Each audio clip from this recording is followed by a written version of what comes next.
In the beating heart of Bellevue, an enclave of opulence and discretion nestled in the leafy outskirts of Seattle, Washington, Nathan Hale loomed large in the fast-paced and cutthroat world of cybersecurity. At just 30 years old, he had already etched his name in the annals of technology, not just as a self-made billionaire, but as the inquisitive and analytical mind behind Monroe's cybertech, a digital fortress he had built from the ground up into a global empire. His algorithms were coveted, his strategic vision revered, and his ability to anticipate the tides of innovation and cyber danger set him apart. Yet the same genius that drove him professionally seemed to come at a high personal cost. An aura of emotional isolation surrounded him, making him a figure admired from afar, but rarely understood in his human essence. The grandeur of his mansion, an example of minimalist architecture and cutting-edge technology, only mirrored the vastness of his inner solitude, a silent echo in hallways that rarely heard the warmth of an unpretentious conversation or the sound of a genuine laugh. It was in this scenario of contrasts, between overwhelming success and inner emptiness, that Nathan made a decision that reverberated with surprise throughout his social and professional circle, usually so predictable and calculated. Driven by a complex mix of genuine altruism, perhaps an echo of his own unresolved needs, and a latent desire to find a purpose beyond ciphers and codes, he opted for adoption. 6 months had passed since Lena Grace, an 8-year-old girl with eyes that seemed to carry the wisdom of many lives, and a silence that was both a shield and a form of keen observation, had crossed the imposing gates of the Hale estate. Lena was a veteran of the foster care system, a little nomad who had already known more temporary homes than she cared to remember, each one leaving small scars on her childish soul, but also sharpening her intelligence and her ability to decipher the unspoken codes of human behavior. Despite the luxury that now surrounded her, a bedroom fit for a princess, clothes she had never dreamed of wearing, abundant and punctual meals, Lena still moved around the Hale mansion with the hesitation of someone stepping into foreign territory, a perpetual guest in a house that should be her home. Her small feet seemed always on tiptoe, careful not to make noise, not to break anything, not to give any reason that could lead her back into the system. She observed everything and everyone with a silent intensity, her large brown eyes absorbing every detail, every nuance of the relationships, every atmosphere of the rooms. Her interactions with Nathan were marked by a formal, almost protocolary cordiality. He tried, in his own somewhat clumsy and analytical way, to be a present father, offering gifts, asking about her day at the private school where she had been enrolled. But the true emotional bridge between them was still a fragile construction, with foundations set more in hope than in the reality of spontaneous and shared affection. The figure who seemed to complete the ideal of a reconstituted family in Nathan's life was Adriana Vega. At 31, Adriana radiated an almost unreal combination of stunning beauty, natural elegance, and a social intelligence that allowed her to move with ease in the most exclusive circles in Seattle and around the world. They met at a philanthropic event, where Adriana's empathy and eloquent speeches about humanitarian causes charmed Nathan, so accustomed to the superficiality and calculating interests of the people around him. The romance between the technology billionaire and the charming art consultant quickly became the favorite subject of the gossip columns, which portrayed them as the perfect couple, combining power, beauty, and intelligence. Adriana, with her apparent understanding of Nathan's reserved nature and her affection for Lena, seemed to be the missing piece to solidify the image of stability and happiness that he, perhaps more for himself than for others, craved. However, like a Renaissance painting, hiding secrets beneath layers of varnish and beauty, the facade of perfection that surrounded Nathan Hale's life and his relationship with Adriana Vega concealed a sinister plot, a conspiracy hatched in the shadows with the coldness of a patient predator. Adriana, with her captivating smiles and her gaze that promised understanding and affection, was, in fact, a sophisticated cog in a much larger and more destructive plan. Her gestures of affection for Lena, her words of support for Nathan, were all part of a meticulously calculated performance, a theater staged with the objective of gaining unrestricted access to the life and, mainly, to the most valuable secrets of the cybersecurity genius.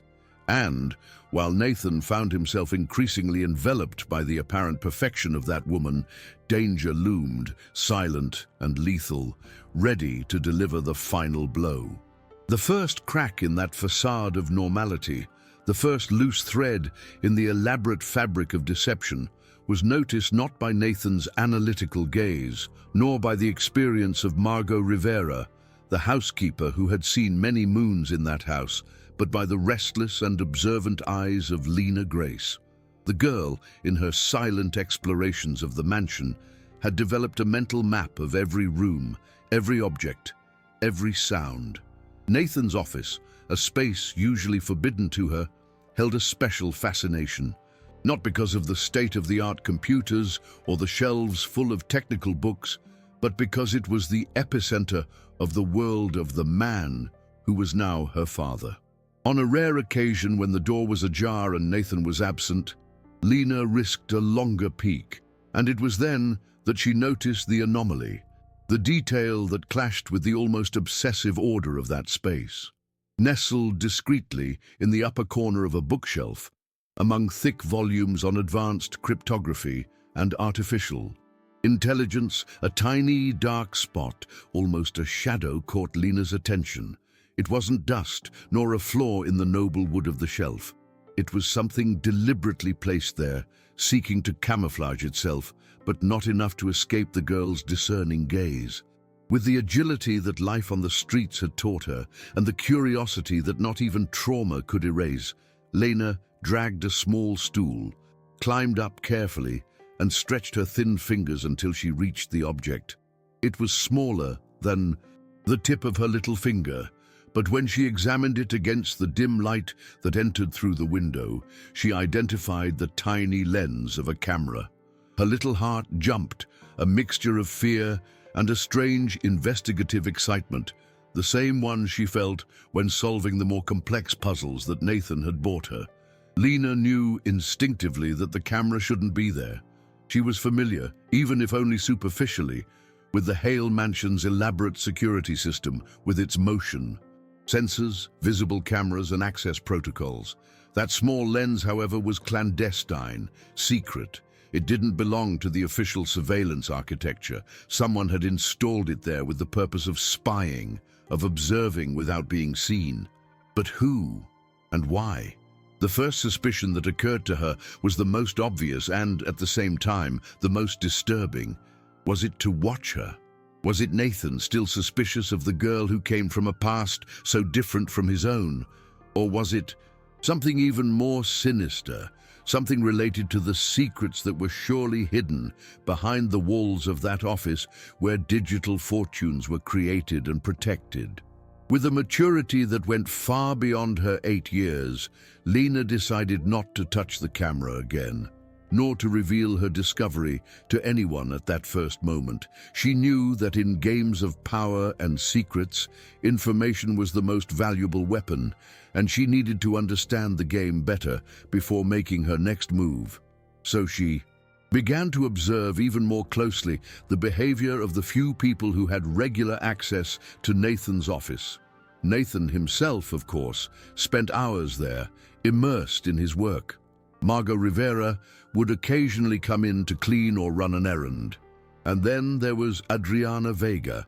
Nathan's girlfriend, with her charming smile and apparent ease, seemed to have free rein around the house, and Lena had seen her come and go from the office several times, even when Nathan wasn't there, always with a casual excuse, a book to pick up, a quick email to send. Lena's suspicions about Adriana began to grow.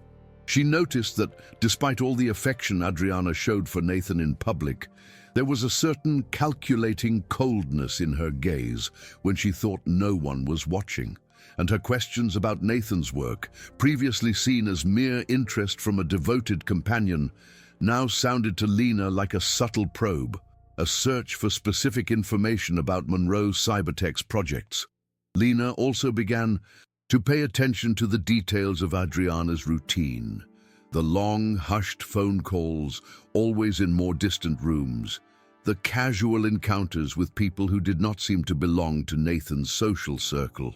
The way she skillfully handled her smartphone and laptop, always with complex passwords and an excessive concern for the privacy of her devices. Determined to find answers, Lena turned to her greatest ally in that environment, the tablet that Nathan had given her. She immersed herself in the world of technology with an avidity and ease that were astonishing. She began researching wireless networks, data transmission protocols, surveillance cameras, and basic hacking techniques.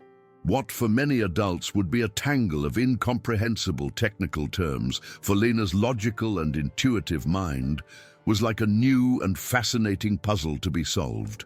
She learned to identify the active Wi-Fi networks in the mansion, to analyze the data traffic, and to search for connected devices that were not official. And that was how she confirmed her first major suspicion. The small camera in Nathan's office was, in fact, transmitting information through a hidden wireless network, a parallel network that was not registered in the records of the house's security system. The discovery of the clandestine network was the trigger for Lena.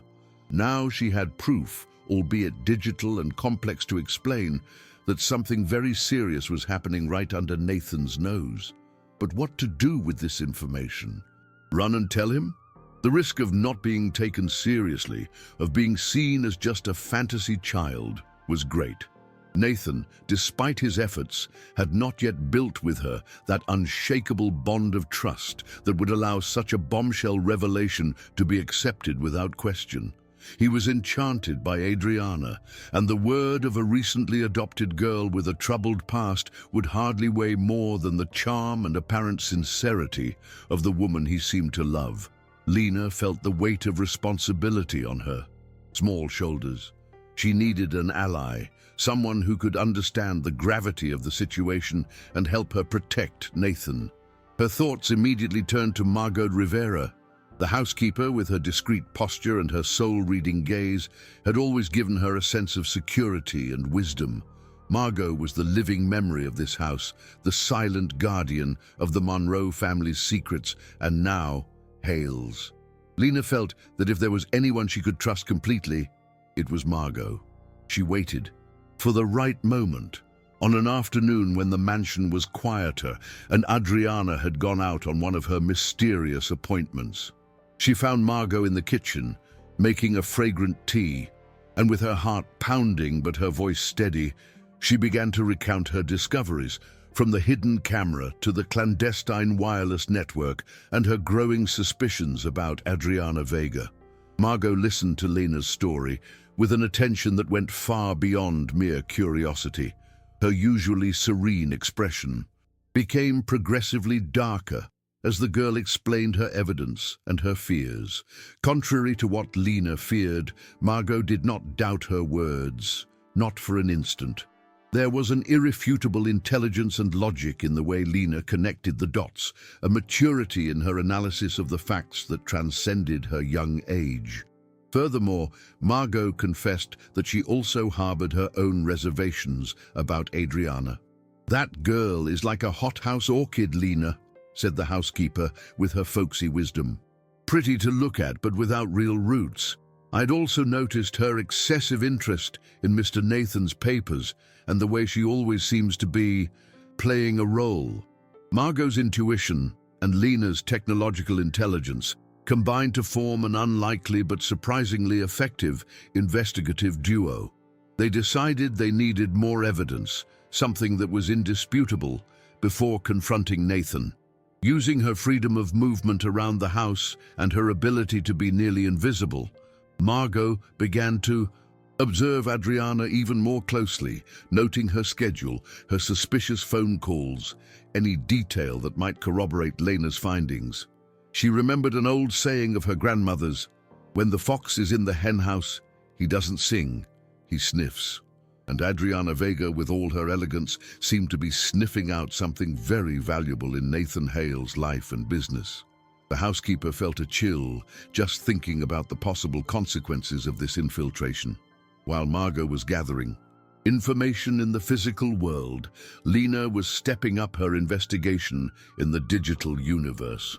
With astonishing skill, she began trying to decipher the final destination of the data transmitted by the camera and the clandestine network. It was no easy task. The files were protected by layers of encryption, and the destination servers were remote and well hidden. But Lena had admirable patience and persistence, as well as a mind that seemed to have a natural affinity for codes and algorithms. Using her tablet as her main tool, she spent hours immersed in online forums about network security, learning new techniques, testing programs, and adapting scripts that she found, always careful not to leave any traces that could alert Adriana or whoever was behind her. Margot, concerned about the girl's efforts, made sure that she did not neglect her meals and rest, but she secretly admired the determination of this little warrior. Finally, after days of hard work and sleepless nights, Lena had made a significant breakthrough. She had identified the IP address of the main server where the most sensitive data appeared to be being routed. And this server did not belong to any well-known cloud storage company or conventional internet service provider. It was registered to a shell company based in a small Eastern European country known for its lax laws regarding corporate espionage and financial crimes. And when Lena and Margot cross-referenced this information with research on Monroe, Cybertech's main competitors, one name jumped out at them: Vanguard Cyber Systems, a corporation known for its aggressive market tactics and for having been investigated in the past for unfair competition practices. The web of conspiracy was beginning to reveal itself in all its complexity. The confirmation that Adriana Vega was, in fact, a highly trained corporate spy, infiltrating Nathan's life to steal his most valuable security algorithm, a disruptive, potentially market-changing technology valued at hundreds of millions of dollars, came as a shock even to Lena and Margot, who had suspected the worst. But the conspiracy, they soon discovered, ran even deeper and more insidious. By analyzing the metadata of some internal Vanguard Cyber Systems communications that Lena had managed to intercept, by exploiting a vulnerability in one of the company's communication systems that she had identified with almost supernatural logic, they discovered that Adriana was not acting alone within Nathan's inner circle of trust. There was an accomplice, a traitor, even closer, even more painful. The name that emerged from the encrypted communications made Margot's heart freeze and Lena's eyes widen in disbelief. Dylan Knox, the CFO of Monroe Cybertech, Nathan's best friend since college, the man Nathan considered almost a brother, was the second pillar of this conspiracy. The pain of this discovery was immense, especially for Margot, who had seen Dylan grow up alongside Nathan, who had welcomed him so many times for dinners and celebrations at the mansion. How could he betray Nathan like that? Greed, they concluded sadly, was a poison capable of corrupting even the most sacred bonds of friendship and loyalty. Dylan was not only providing privileged information to Adriana and Vanguard, but he was also responsible for creating the conditions for the theft of the algorithm, and even worse, for forging the evidence that would incriminate Nathan. The conspirators' full plan was diabolical in its cruelty and efficiency. First, Adriana, using her close ties to Nathan, would gain access to the source code for the Guardian algorithm, the crown jewel of Monroe Cybertech. At the same time, Dylan Knox, from within the company, would facilitate this extraction while simultaneously planting false evidence on Nathan's computers and accounts, pretending that he himself was selling the algorithm to foreign competitors. With Nathan discredited, arrested, or at the very least, removed from the company on charges of corporate treason, Monroe Cybertech would be vulnerable. This would be the perfect moment for Vanguard Cyber Systems, which would already be in possession of the stolen algorithm, to launch a hostile takeover bid, buying Nathan's company for a fraction of its true value and cementing its dominance in the cybersecurity market. It was a masterstroke designed to destroy Nathan on all fronts, professionally, financially, and most importantly, morally. Given the enormity of that plan and the imminence of its execution, Lena had discovered that the final extraction of the algorithm and Nathan's incrimination were planned for a few days later, during a launch event for a new Monroe Cybertech product. There was no more time to waste. Lena and Margot knew they had to finally reveal everything to Nathan. The pain that the truth would cause him was unimaginable, but the risk of not acting was even greater. The loss of everything he had built, his freedom, his reputation. They chose a night when Adriana was away, attending one of her social events, and with their hearts in their hands, but determination written all over their faces, they went to Nathan's office. He received them with surprise, but when he saw the seriousness in Margot's gaze and the apprehension in Lena's eyes, he knew that something very serious was happening. Margot's account, supplemented by the technical details and digital evidence Lena had provided on her tablet, came crashing down on Nathan like an avalanche. With each word, with each new revelation, Adriana's spying, Dylan's betrayal, the plot to steal the algorithm and frame him, Vanguard Cyber Systems' involvement, Nathan's face changed. His initial disbelief gave way to shock, then to suppressed fury, and finally to a deep, searing pain, the pain of betrayal from those he had trusted most, those he had loved. To see the woman he had shared his days and dreams with, and the friend he had considered a brother conspiring to destroy him, was a blow that would have shaken even the strongest of men. But Nathan Hale, though wounded to his soul, was not a man to give up. As he assimilated the scale of the betrayal, a wave of gratitude and admiration for Lena and Margot began to invade Nathan's heart. That 8-year-old girl with her extraordinary intelligence and that elderly woman with her unwavering loyalty had single-handedly uncovered a conspiracy that had gone completely unnoticed by him and his entire sophisticated security team. They were his true guardians, his guardian angels. He looked at Lena, at those eyes that now shone with a mixture of concern and courage, and saw in her not just an adopted child, but a daughter, a partner, a little heroine. And he saw in Margot the personification of loyalty and wisdom.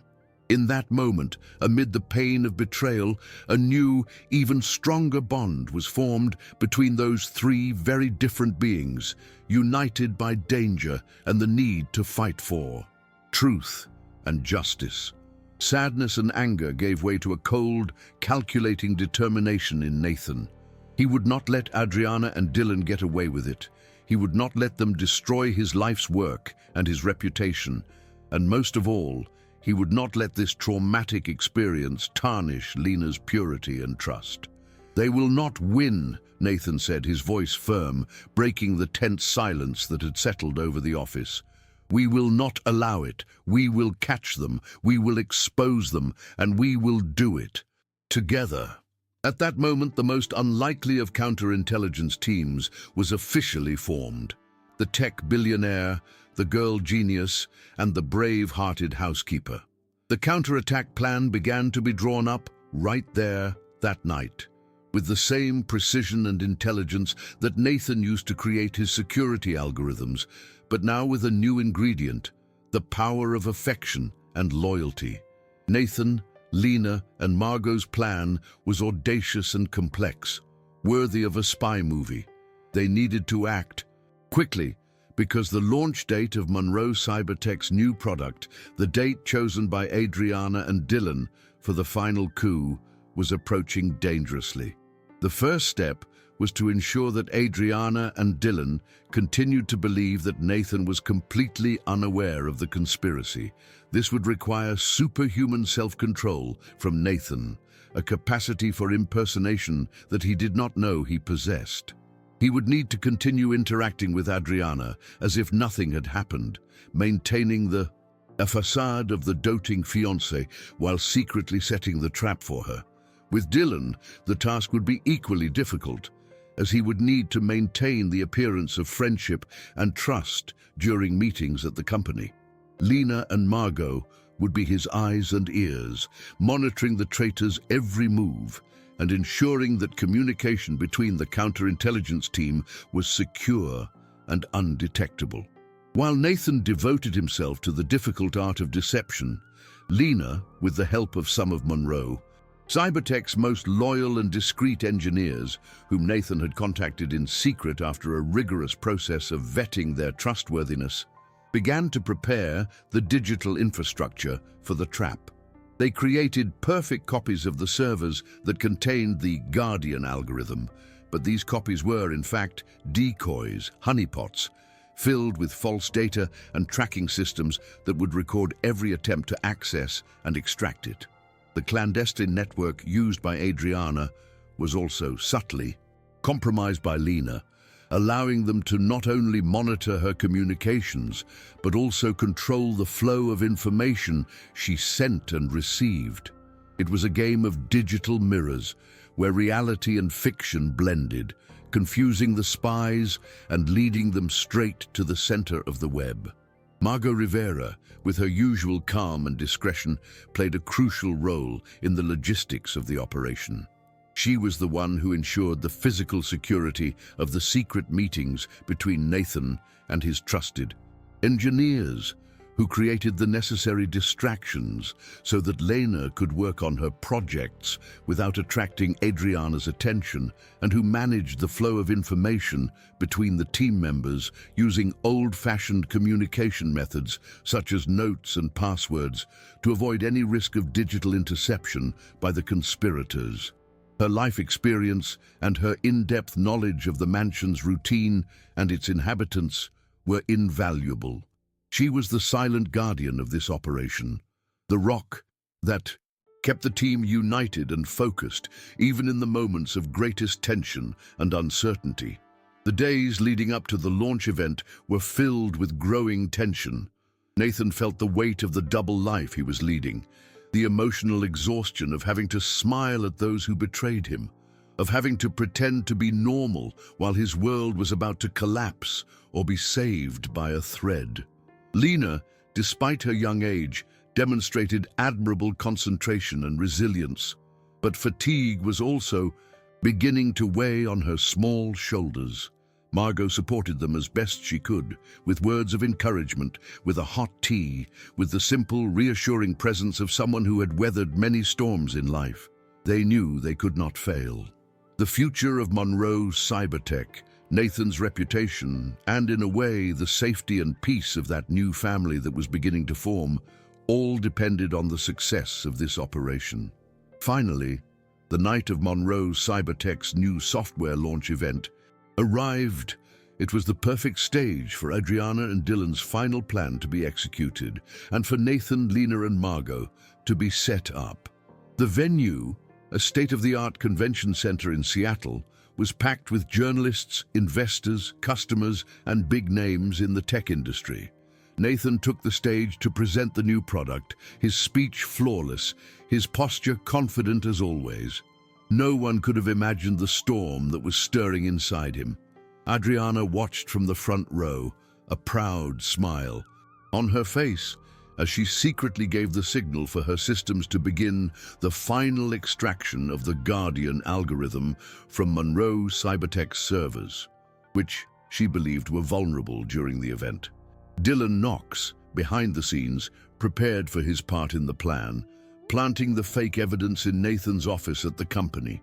While Nathan was giving his speech, keeping the audience's attention, and especially Adriana's, Lena was in a secret control room set up by Nathan in the back of the convention center, accompanied by Margot and a small team of FBI agents whom Nathan had contacted in the previous days, presenting them with irrefutable evidence of the conspiracy. The contact with the feds had been made with the utmost secrecy, ensuring that neither Adriana nor Dylan would have any suspicions. Lena, with her headphones on and her eyes fixed on multiple screens, monitored Adriana's attempted hacking of Monroe's cybertech systems in real time. Calmly and precisely, she guided the spy to the decoy servers, recording every step, every command, every stolen file. It was a spectacle of technological skill and composure that left the experienced FBI agents speechless. The moment Adriana, on her laptop hidden among her luxury belongings in the front row of the event, received confirmation that the transfer of the Guardian algorithm had been successfully completed to its secret servers abroad, a smile of discreet triumph lit up her face. She exchanged a quick, knowing glance with Dylan, who was also present at the event and who, at that very moment, was receiving a message from his accomplices, confirming that the evidence against Nathan had been successfully planted at the company's headquarters. For them, it was checkmate. The victory was complete. Little did they know that they were only tightening the noose of the trap that was closing around them.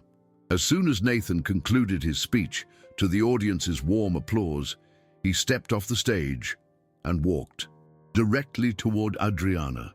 She greeted him with a hug and a kiss that to him tasted bitter-sweetly of betrayal. "You were brilliant, my love," she whispered in his ear, "and this is just the beginning of an even brighter future for us." Nathan looked into her eyes, and for the first time that night, he let a glimpse of the cold fury that consumed him show. "Yes, Adriana," he replied, his voice low but charged with an intensity that made her take a step back. "This is the beginning of the end for you." At that moment, the FBI agents, who had been discreetly blending in among the guests and the security team, surrounded Adriana Vega, identifying themselves and informing her that she was under arrest for corporate espionage and conspiracy. The scene in the convention center hall turned into controlled pandemonium. Camera flashes went off from all sides. Journalists tried to get closer. Guests whispered in shock and disbelief. Adriana, completely taken by surprise, tried to maintain her composure, to deny the accusations. But the evidence presented by the agents, including copies of the transmissions intercepted by Lena, was overwhelming. Her face, once a mask of perfection and control, distorted into an expression of hatred and despair as she realized that she had been deceived, that her meticulous plan had collapsed so spectacularly. As she was led out of the hall in handcuffs, her eyes sought Nathan's one last time, and in them she saw not the man she had manipulated, but an adversary she should never have underestimated, and perhaps a glimpse of the pain her betrayal had caused her. At the same time, at Monroe's cybertech headquarters, Dylan Knox was celebrating his supposed victory with his accomplices from Vanguard's cyber systems, who were already preparing the hostile takeover bid. He was about to call the press to leak the evidence against Nathan when his office was raided by another FBI team. Like Adriana, Dylan was taken completely by surprise. The evidence of his participation in the sabotage plan and the attempt to incriminate Nathan spread across his desk. His arrogance and confidence instantly evaporated, giving way to panic and the realization that his house of cards had collapsed. The betrayal of his best friend, motivated by greed and envy, would have a high price, and he began to pay it right there, under the cold lights of handcuffs and the harsh gaze of justice. The arrest of Adriana Vega and Dylan Knox, two prominent figures in Seattle's social and business circles, made headlines in every newspaper and news portal in the country the following day. The story of the conspiracy to steal Monroe Cybertech's technology and frame its founder became the main topic, even overshadowing the launch of the company's new product. Nathan Hale, who could have simply walked away and let justice take its course, decided to come forward. He called a press conference and, with a calmness and honesty that surprised everyone, told his version of events without hiding the pain of personal betrayal, but also without playing the victim. He praised the work of the FBI and, in a veiled but meaningful way, thanked those who, with courage and intelligence, helped him unravel the plot. During the press conference, a more astute journalist, connecting some dots and rumors that were beginning to circulate, asked about the role of his adopted daughter, Lena, in uncovering the conspiracy. Nathan, who had always been extremely private about his personal life, hesitated for a moment. He looked at Margot, who was discreetly accompanying him in the front row, and then at a small shield-shaped pin that Lena had given him as a gift that morning, which he wore on his lapel. Then, with a slight smile, he replied, "My daughter, Lena, is an extraordinarily intelligent and observant girl. She has a unique ability to see things that most of us do not notice. And yes, her keen perception was essential in helping us understand what was happening in time to prevent an even greater disaster. She is, in many ways, my true guardian." Those words, filled with pride and paternal love, echoed throughout the room and across the screens of the world. Nathan's words were met with immense repercussion. The story of the girl genius who saved her billionaire father took over social media, this time in an overwhelmingly positive way. Lena Grace Hale became a symbol of hope, intelligence, and the strength of children.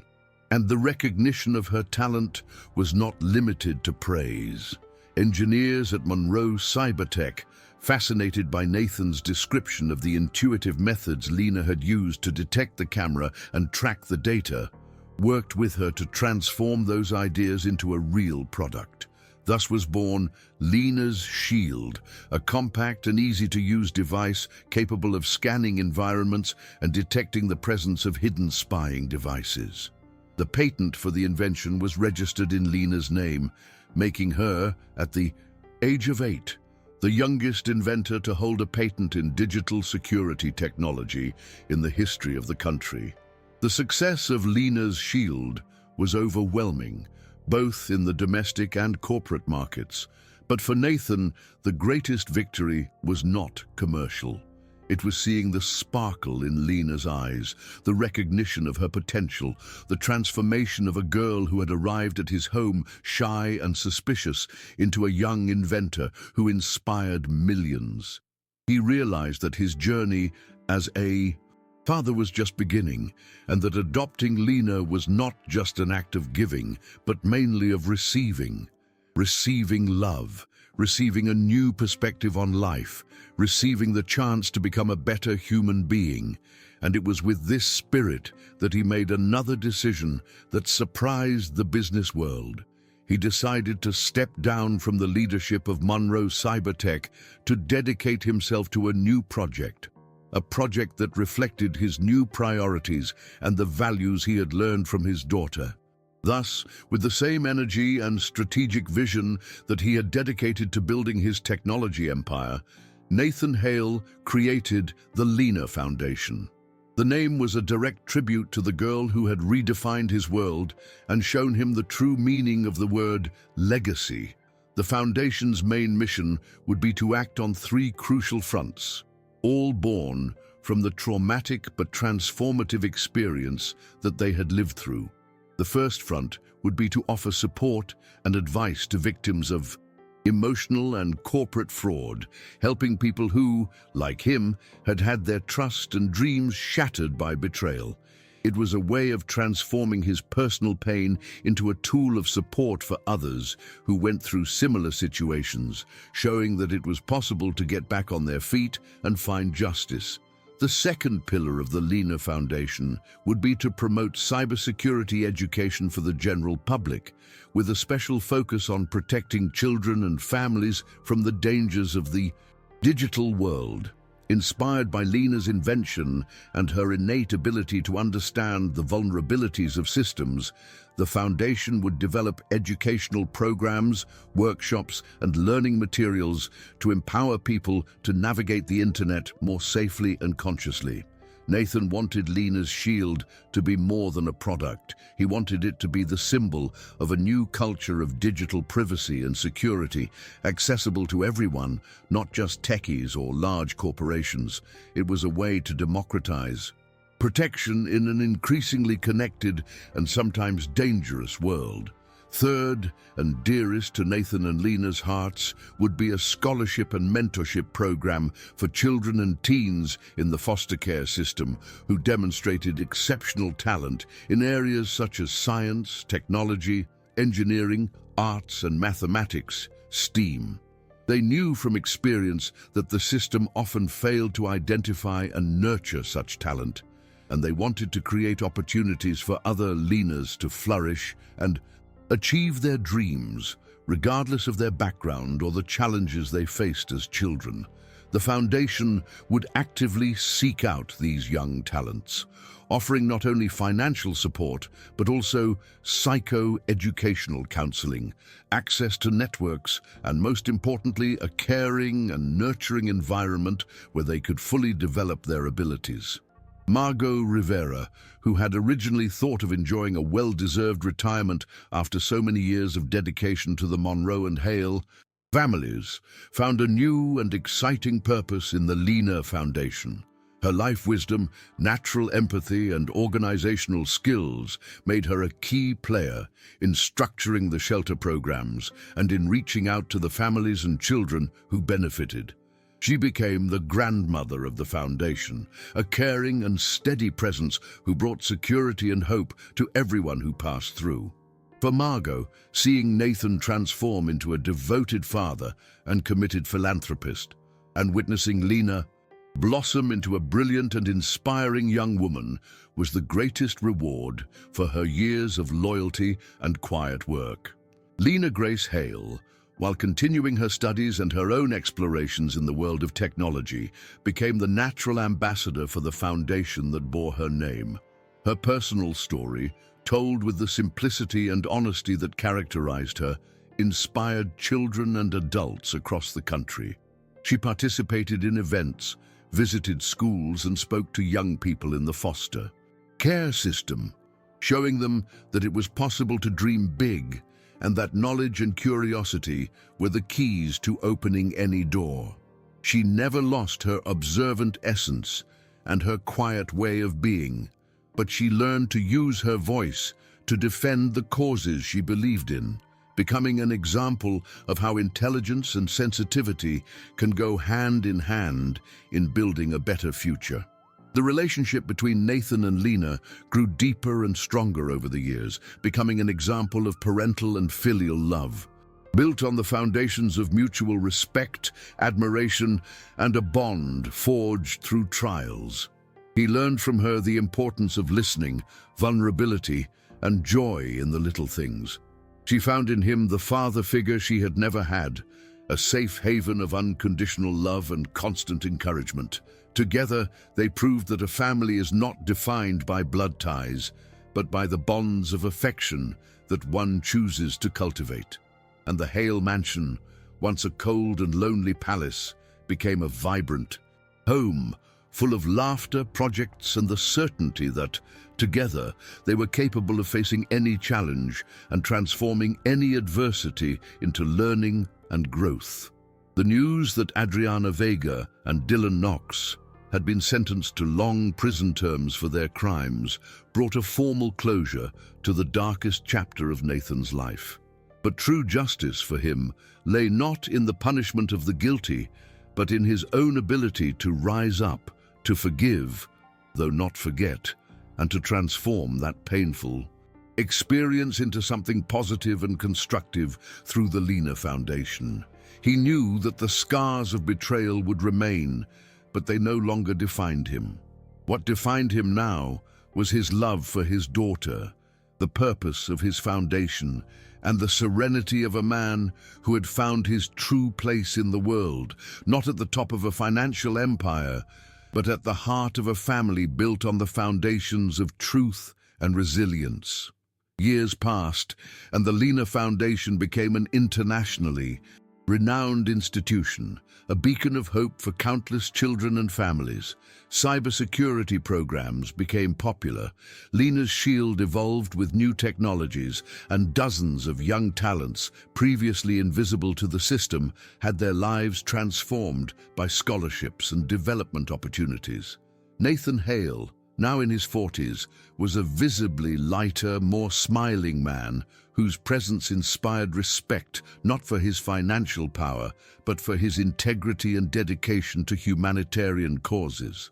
He traveled the world, no longer to close billion-dollar deals, but to share the Foundation's mission and learn from other social impact initiatives. Lena, now a young adult, divided her time between her advanced studies in artificial intelligence and her work as a mentor at the Foundation.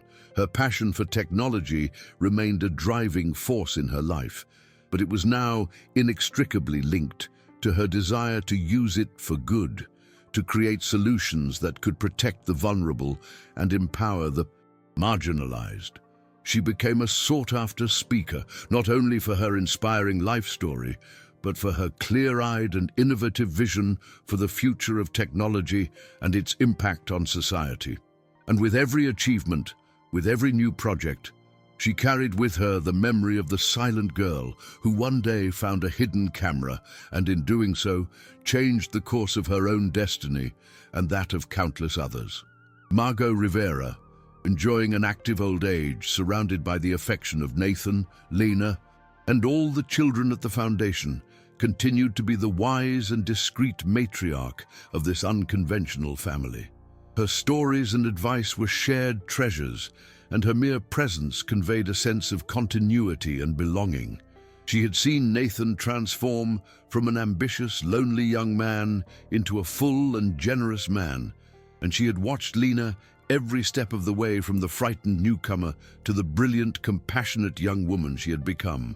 For Margot, this was the greatest reward of all, witnessing the power of love and human resilience blossom before her experienced eyes. On a quiet afternoon, as they watched the sunset over Puget Sound from the balcony of the Hale mansion, Lena, now a young woman with her own dreams and projects, rested her head on Nathan's shoulder. They didn't need many words to communicate. The silence between them was filled with an understanding and affection that needed no explanation. "Do you remember that night, Dad?" she asked softly, referring to the event at the convention center. Nathan smiled. "How could I forget, my daughter? It was the night my life truly began." Lena squeezed his hand. "Mine too," she replied, and in that simple touch, their entire journey, with its pains, its discoveries, and its victories, found its most perfect and eloquent summary. And so the story of Nathan Hale and Lena Grace, which began with the coldness of a cybersecurity empire and the vulnerability of a young girl in the system, became a saga about the fragility of trust, the brutality of betrayal, but above all, about the redemptive strength of chosen bonds and the power of intelligence and heart when united by a greater purpose. What could have been a tragedy of loss and destruction blossomed into reparation, justice, and the rebirth of a family, proving that even in the most complex codes of life, the most important variable is always love. And that love, like the best of algorithms, would continue to protect and inspire all. Those touched by their story